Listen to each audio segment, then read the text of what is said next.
ప్రతిఘటన టీవీకి స్వాగతం. క్షణక్షణం మీకోసం. తుపాకీతో ఇంట్లోకి ప్రవేశించిన ఇద్దరు దుండగులపై విరోచితంగా పోరాటం చేసి తరిమి కొట్టిన మహిళలను నార్త్ జోన్ డీసీపీ ఈ రోజు సత్కరించారు. ఇంట్లోకి మాస్క్, హెల్మెట్ ధరించిన ఇద్దరు దుండగులు కత్తి, తుపాకీతో ప్రవేశించారు.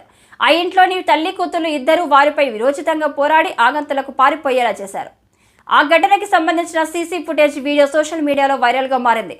దీనిపై స్పందించిన north zone DCP Harini Priyadarshini వారి ధైర్య సాహసాలను కొనియాడారు. ఆ తల్లి కూతుళ్ల పోరాట